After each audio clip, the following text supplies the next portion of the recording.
Dinakaw ang mga kable ng internet sa Caloocan na nagkakahalaga ng halos 200,000 piso. Ang isa sa kanila na nagsilbing driver, wala raw alam sa krimen. Ang tatlo naman aminado sa pagnanakaw at sinabing napasubo lang. Yan ang unang balita ni Bea Pinlac. Sa unang tingin, tila normal lang na delivery vehicles ito. Pero nang buksan ng mga pulis, tumambad sa kanila ang dose-dose ng kable ng internet na pinutol-putol.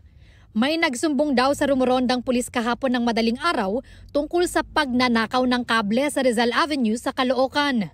Meron daw kumukuha doon ng yung kable doon sa Imbornal na pinutol-putol nila. 6 sila doon. Kinausap pa, na-recover namin yung 2 bolt cutter na laki tsaka lubid kasi hinihilan nila yung palabas. Ayon sa pulisya, halos 200,000 piso ang halaga ng mga ninakaw na kable. Huli ang 6 na suspect, kabilang ang 16 anyos na lalaking itinurn over na ng mga otoridad sa Bahay Pag-asa. Sa kulungan naman ang bagsak ng 5 iba pa, kasama ang 2 driver ng delivery vehicle. Itinanggi ng isang driver na sangkot siya sa krimen. Hindi po totoo yun. Bali, binok po kami. Magdating po sa area na gano'n ganun po pala yung mangyayari. Dami po kami.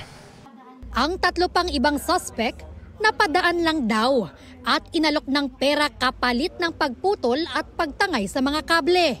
Alam po namin yung ginagawa pero napasubo lang po kami dahil sa pangangailangan. Sabi na po sa amin, tumulong lang po kami magbuhat. Tapos, ibigay po nila kami ng pera. Ibigay po kami ng mahalaga ng 100 para kumita raw po kami. Ang utak daw ng pagnanakaw, nakatakas. Inaalam pa ng pulisya kung may kinalaman din ng grupo sa nakawan din ng kable noong Abril. Talaga plinanuhan nila yan. Yun ang isa sa mga sindikato dito sa Caloocan. Habi na ginagawa nila talaga yan. Hindi lang isang beses siguro. Kasi expert kung paano nila putulin na maayos, gano'ng kahaba na kaya nilang dalhin. Mahaharap ang mga suspect sa reklamong theft at paglabag sa Anti-Cable Television and Cable Internet Tapping Act. Ito ang unang balita. Bea Pinlac para sa GMA Integrated News.